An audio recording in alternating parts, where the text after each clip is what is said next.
Closed captioning of this program is made possible by the Fireman's Fund Foundation. From the depths of the Great Recession to the highs of winning the World Series, 2010 has been a year to remember. Unemployment and home foreclosures continued to devastate families and communities. While California struggled with massive budget shortfalls, election campaigns broke spending records. Glass ceilings were broken and a national health care plan was passed. Tonight, This Week in Northern California looks back at 2010 and considers what the new year promises.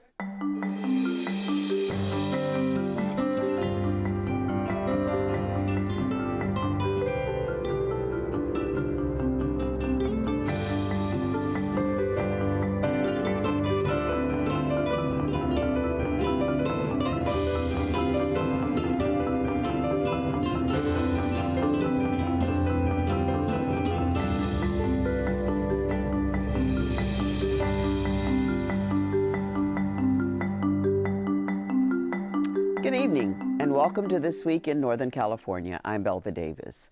Joining me tonight on our news panel are Sandip Roy, editor with New America Media; Rachel Gordon, City Hall reporter for the San Francisco Chronicle; and Josh Richman, legal and political affairs reporter for the Oakland Tribune; and Tom Vacar, consumer editor for KTVU News. So Tom, let us begin with you. Well, did this year end better than it began or worse than expected? Well, I think for a lot of people it's a toss-up, and I think for the state it's been a toss-up. We started the year out at about 12.3% unemployment. We are at 12.4% unemployment. We had a slight dip in the middle of the year, but unemployment-wise, that is the problem, and that is the problem for California. Jobs, jobs, jobs, because everything else is impacted by that, whether it's taxes, whether it's housing values, everything else. So that, I think, was the biggest thing. And in the United States, you know, the same thing. We started out in the United States in the high nines. We are ending up in the United States in the high nines. So not much improvement in jobs and the outlook for jobs. In California, the problem is particularly bad because we have the third highest unemployment behind Michigan and Nevada, and our problem is that we've lost 600,000 construction jobs, something that we're not doing right now. On top of that, because the folks up in Sacramento cannot figure this out, or if for some reason decide not to figure this out because of the ideologies that are involved, we have lost things that we've never lost before. Public employment, especially at the local level, that has always been kind of bulletproof. Healthcare, which was always bulletproof, once again, we're starting to see the loss of jobs. So all of that combined creates a very, very bad scenario for California that impacts literally everything else that we talk about. So where's the silver lining here? Well, we are seeing some rebounding, slight, but some rebounding in commercial real estate, especially in sale of hotels. We're seeing some very good deals on that. I've talked to a number of commercial real estate people that say they are starting to see more activity and expect to see that pick up. And of course, if you can afford to buy a house, you've got really low financing, you've got really low prices, and that augurs well if you want to do that. At the same time, because so many people are not in that position, housing languishes, and a number of people have decided to keep leaving California, so we're actually having a net loss of population. Tom, let me ask you something about the construction jobs. That just jumped out at me. I thought we spent oodles of money on the stimulus bill from the federal government, which was supposed to do precisely what, put people to work in the construction trades. Did that happen at all? Was it a blip and then they're gone, or is it still going through the just imagine how much worse it would be if we weren't doing Doyle Drive, if we weren't doing the Bay Bridge, how much worse it would be if we weren't doing the Caldecott or Devil's Slide. So it made a difference then? It did make a little bit of a difference, but the fact of the matter is the majority of construction around here was commercial real estate and especially housing. And when that went away, not only did those 600,000 jobs go away, but all the mortgage jobs went away and the banking jobs went away and the title insurance jobs and all of that. So until housing really gets itself back on track, the prognosis for California's economy in the both short-term and in the long-term is not good. Wasn't the administration's position is it's going to be bad, but it's not going to be as bad as it would have been had we not done anything? I think that is absolutely true. On the other hand, I will tell you this. I think we'd have much higher unemployment. I think we'd have much more difficulty going on. A lot more people relying on public services, for food and things like that. This is the fourth recovery I have covered as a journalist. And I will tell you, the other three combined don't light a candle to what we've seen, because at least in the rest of them, other parts of the world, other parts of the country were doing well. There is no hiding place here. China's certainly doing well, but China alone cannot carry the world, and as well as it's not doing so well that it overwhelms everything else. So the world's largest economy, that of the United States, still is the linchpin for the world economy, and right now we are just having a time of it. There are some decent signs. I mean, employment is a trailing indicator, and Yep. there's been some growth in GDP. There's been pretty robust corporate profits, Yep. compared to past years. So it's not as if this is, we're still circling But the drain. it's not spreading, because I just read this data that came out from Kids Data when they released they surveyed California parents, and it said right now 26% of California households don't have enough income to meet the basic needs of their children. So you have corporate profits, but it's obviously when 26% of Californians don't have basic needs for their children, that's pretty dire. Yeah, well, here's the thing. I mean, the reality of the situation is that, yes, the stock market is high, and that's because corporate profits are high, but what has that been on the backs of? With few exceptions, Apple being a company that's gone out of its way to create things and new jobs and all that stuff, but all of this is balanced on the back of using fewer people or shipping jobs overseas.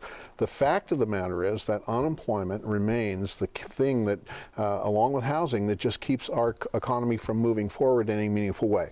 Now, having said that, there are always signs of hope, but those signs of hope have to manifest themselves in jobs, and then what we will see is something good. But like the ports are up, okay? Hotels are doing a little bit better. We're doing all kinds of things with selling high tech off the shelves, but we're doing that on the backs of less and less people. So as a result, Well, those people gone, Tom. well, a lot of those people have gone to the unemployment line, and they've used up, in many cases now, even their 99 weeks of employment, which was just ratified by the president in signing the bill that keeps that alive and lowers taxes. So now they're ending up in the homeless shelters and the food lines, moving in with families and I've friends. read reports about like higher stress in schools because because the families doubled up at home and there's more bullying in schoolyards. Met a guy from Memphis down at Fisherman's Wharf, and he says, "Man, this is a great town, except I've never seen so many homeless people." We're kind of used to it. People who come from other places are not. Well, I do want to say one thing. This week, the San Francisco Business Times has some special hope stories with a silver lining in terms of some areas where there is growth. There is a little bit more investments through the angels who have accumulated all this money. So I guess there are, along with the things that we have to continue to worry about. But I think the overwhelming reality is that California has to understand that until we get our budget in order, and we got to get that in order, we're going to have a long road to hoe. Yeah. Okay, and the people that are going to hoe that row are in the group that Josh is going to deal with, and that's what's happened with politics this year. What have we seen? Oh, it's been a tremendous year in California politics, but I think the question is, what do we have to show for it at the end, right? I mean, we had some of the most expensive campaigns in American history. For some of our state offices and ballot measures. We have a new governor coming in. We have a governor leaving office who has a very mixed legacy at best. On one hand, he managed to shepherd through and then protect climate change legislation, and the California Air Resources Board this month has just set cap and trade rules that are going to go into effect in 2012 to help combat global warming. On the other hand, we have a $28.1 billion budget deficit, which incidentally is equal to the entire current budget of the state of Pennsylvania. But perhaps we can invade. I don't know. Maybe that's a budget solution of some sort. Jerry Brown comes into office now with, as you say, a really tough row to hoe. It looks like he's going to try the shock and awe approach, where he makes it abundantly clear to people what a cuts-only budget to close $28.1 billion worth of deficit over the next 18 months is going to look like. It's going to look like Armageddon, basically, and I think he'll be looking to try to shock and awe Californians into accepting some sort of revenue tax increases to balance that out. Money did not carry the day in a lot of these elections. I mean, Meg Whitman being the prime example, but remember, she beat somebody in the primary who spent many millions of dollars out of his own pocket, and there was a very well-moneyed contender in the Democratic AG's race who came in third. And PG&E put a lot of money into its ballot measure, and Mercury Insurance put a lot of money into its ballot measure. No good for them. So voters. That's going to cause less money to be put into future elections. No, because everybody's sure that their money goes further than somebody else's money. So I think this is one of those bubbles that I don't see bursting anytime soon. There's always going to be plenty of money for the political sector. Joshua, let me ask you about on the budget package and kind of the prediction that Jerry Brown has already laid out. He said, public education decimated, it's going to be terrible and stuff. Is he going to be able to say no to, I don't want to say special interests, and I don't want to be derogatory about that, but to the interests who want to, public employees unions, to the teachers unions, will he be able to say no, and will he have the backing of it, or is it going to be the same budget mess that we've had year after year? We don't know yet, because he was obviously supported by the public employee unions, especially the teachers, in his gubernatorial bid.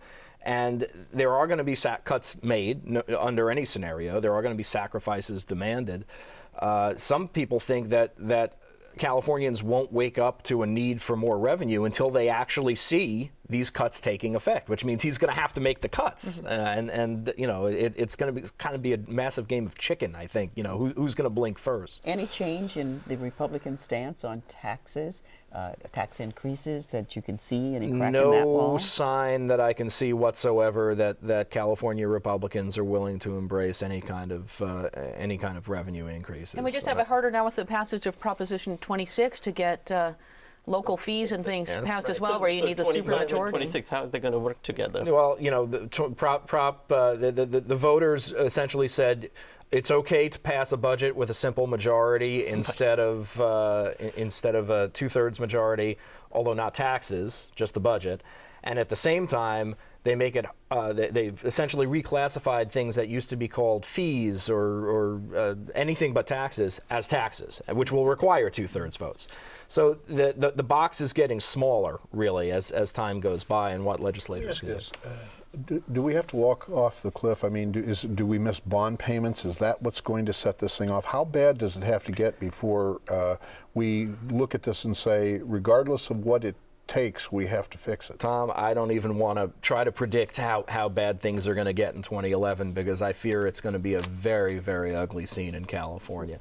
It's not a terribly pretty scene nationally, obviously, as we were saying in your segment, and there's been a change of power in Washington as well, and we'll have to see how that plays out. The effect of the midterm elections on California's ability to we got some pretty generous grants through the last Democratic Congress. Yeah, and the Democrats being out of power in the House now is definitely, especially here in the Bay Area, is going to have some very distinct fiscal effects and what kind of money comes home for local projects.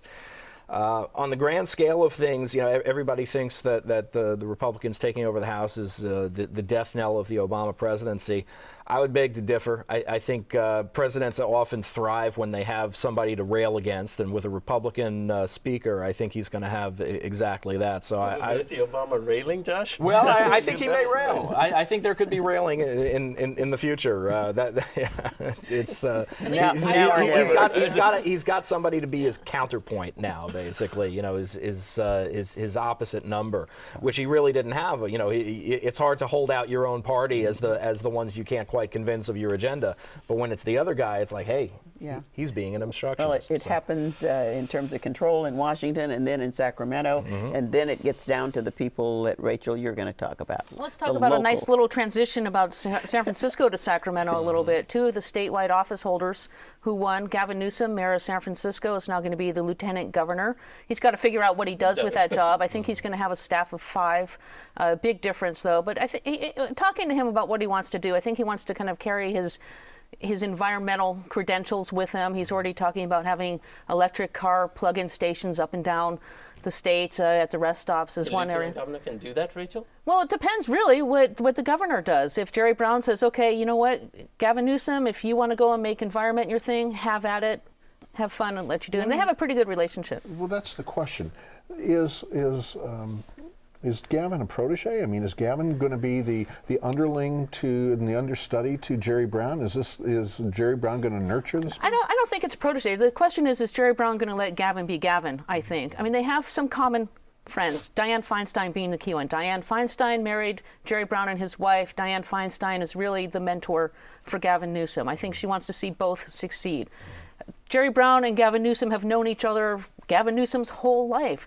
They got pretty contentious when Newsom was running for governor and pretty much calling Jerry Brown an old man who's over the hill. Brown didn't like that. Gavin backed off. Now we see he got out of the race. He's lieutenant governor. He has to put that LT before his name.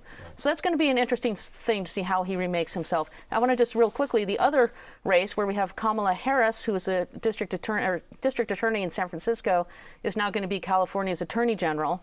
She beat the district attorney Steve Cooley from Los Angeles.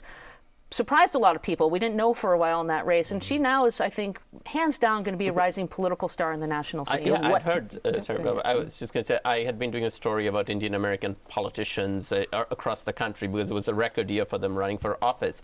And while there were 6 running for Congress, every operative I talked to in Washington, D.C. was much more interested in the Kamala Harris race, even though it wasn't for Congress, because that was the one that they felt the money was being poured into in order to defeat her, because people saw her as the real rising hope of the Democratic Party. Interesting. What about, Rachel, the effect on the budget for this city of San Francisco, with Gavin being there to carry that message as the state is cut? And we'll see. I mean, San Francisco had a daunting deficit this year in 2010, more than $522 million it was. Next year, they're looking at about $380 million going into it, but they're expecting it to be a lot worse because the state, everyone's kind of going, let's ignore it now and see what we're going to do. But we're seeing tremendous amounts of cuts, not just in San Francisco, but across the local level. We've been seeing a lot more private-public partnerships. We've seen rec centers closed, swimming pool hours being cut back, local workers, as Tom mentioned, being laid off, schools are being hit. It's a really hard time. Can you bring the bacon home to San Francisco? I think it's hard.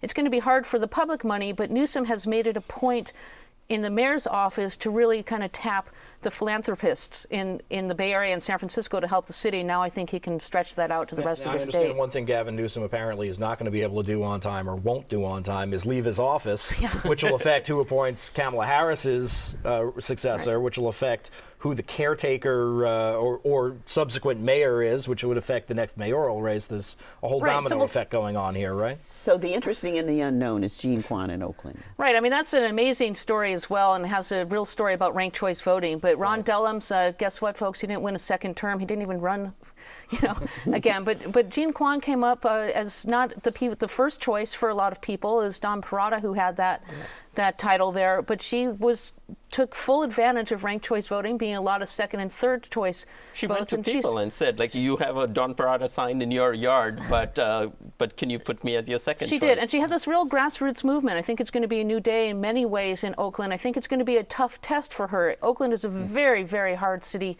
to govern. You can't be nice about it. You've got to be hard about it. Jerry Brown, I think, was he was a very strong mayor. He had a strong vision for what he wanted, which was to have economic development, more housing in the downtown area. But Richard, do you and think Quan's going to make public safety one of her top priorities. But with Quan's victory and San Leandro and all these, and Malia Cohen here, do you think ranked choice, people have really understood that ranked choice voting can upset elections, and the next time around, elections are going to be different? I think they do now. And I was talking to Malia Cohen, who's now the District 10 supervisor in San Francisco, the southeastern neighborhoods, Bayview, Hunters Point, which is where the Hunters Point shipyard development is going to be going in.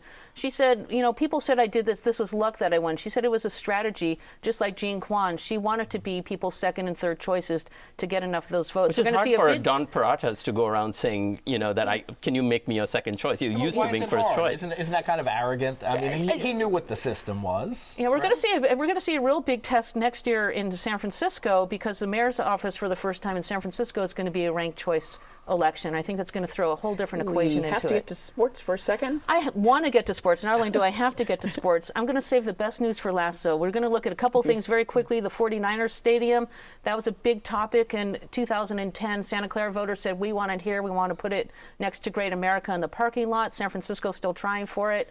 The A's stadium, it's San Jose beating up Oakland. Who's going to get the A's? And San Francisco's in there as well. They don't want San Jose to get the stadium down there because the South Bay is really part of the Giants. And speaking of the Giants, may I? You may. We won the World Series. First time. Really? We did? We did. The first time since the Giants have moved west to San Francisco. They won, beat the Rangers. It was a great moment economically for us, spiritually, every way you can look at it. Well, we didn't get to the America's Cup, but maybe that's all right too. But at least we got it past the supervisors here, and it may come here. Sandip, I want to ask, did the ethnic media follow the kinds of stories that we're talking about here as Absolutely. closely? They followed them and they had their own take on it. I mean, with the elections, I knew this was going to be a big elections when early on in the process, I read in the Chinese media, in a translation in the Chinese media, that the Acupuncturist Association was backing Jerry Brown because way back when he was governor, he had been interested in alternative medicine. But you know, the ethnic vote was really what got Jerry Brown into office. I mean, the Latino vote all tracked all the way through. I mean, to Meg Whitman's credit, the $100 million she poured in and she advertised on Univision as well as small Spanish language radio station did narrow the gap. The field poll, when it did its multilingual poll in September, found that the gap, that was when both of them were running neck and neck, it found that the gap with Latinos had shrunk to about 3% between the two of them. This is before the housekeeper story emerged. But before that, it was a 21% lead that Brown had. And then after the housekeeper story emerged, the lead, and then eventually it became about a 30% lead. But indefinitely, it was the ethnic vote that put Brown in the... So it was the Brown vote that made California blue, in a way. Well, now, how were the ethnic communities impacted by things like the high unemployment and like the housing foreclosure? And were those stories front and center with them? They were. I mean, and I think they were huge stories because especially African Americans and Latinos were disproportionately, I mean, these are people who are often at the subsistence end of scheme things anyway, and this was like a huge tsunami that went through these communities. And I was talking to people who said that with many Latinos who were went through foreclosure because they were first-time home buyers who did not really know what they were buying and what they were signing into. For many African Americans, it was a case of people who actually owned homes but who were sort of tricked, wheedled, coaxed into taking out second mortgages and saying, oh, you can get all this money from your home, and then ended up in a bad situation. And I think we're still feeling the effects of that, you know, whether we sometimes don't see it as visibly with Asian families, for example, you don't see that many homeless,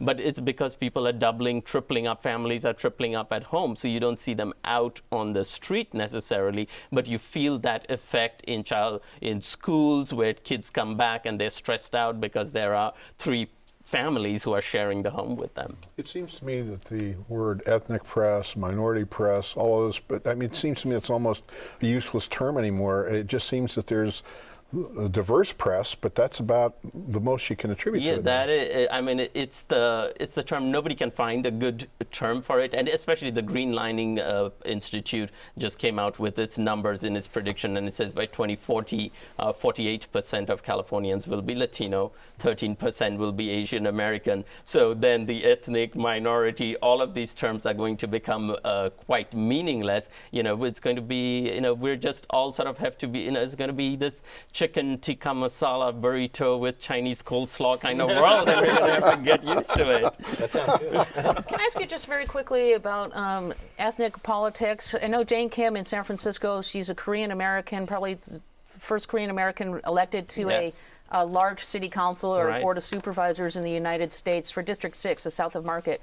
She did a very different kind of race, it seems, where she really went on language and ethnicities and very much kind of pigeonholed the groups and had the field organizers out there very precise to each campaign. Are we going to see more of that as well? I think people are going to have to do more of that in order to reach into these different communities. And even Gene, you know, this has been the year of Asian politicians rising, you know, Gene Quan being this great example. Though it's worth remembering that it was historic for Chinese to have somebody like Gene Quan as the mayor, but it was not Chinese votes that made her mayor. It was the second place votes for someone like Rebecca Kaplan. But people are becoming much more aware that they will have to reach all these different communities in order to be winners. It was a full year, but I'm not going to let you all get away without making those traditional closing year predictions. Start with you, Tom. What do you see ahead for 3 things. 2011? Employment above 11%, but falling throughout 2011. Home prices will continue to languish until we do something about foreclosures and employment. And finally,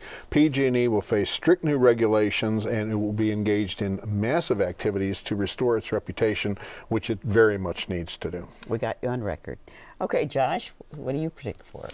I think Jerry Brown is ultimately going to succeed in convincing Californians that there has to be some sort of revenue fix for the state budget. I don't think Californians are going to have the stomach for what the alternative is that he's going to show them. So I would anticipate some select tax increases, not necessarily for the middle class, but high earners and the oil severance tax and things like that.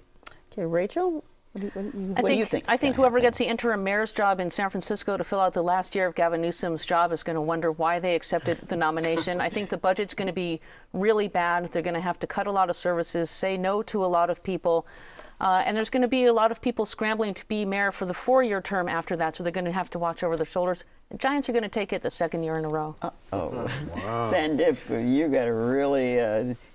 Well, I think if this was the year of the ethnic voters, I think the rise of Quan, Kamala Harris, and all these people are going to mean that the ethnic politicians are going to really be coming into the fore. Ami Bera, who lost in Sacramento, will raise more than Dan Lundgren. And I think the chicken tikka masala burrito will become San Francisco's city food. Well, listen, I'd like to thank all of you for joining us tonight, and especially for those great predictions. And we thank you for watching. Visit us anytime at kqed.org/thisweek. See episodes and segments, subscribe to our newsletter and our podcast, and share your thoughts about the show and our stories. We wish you a most happy holiday season. I'm Belva Davis. Good night.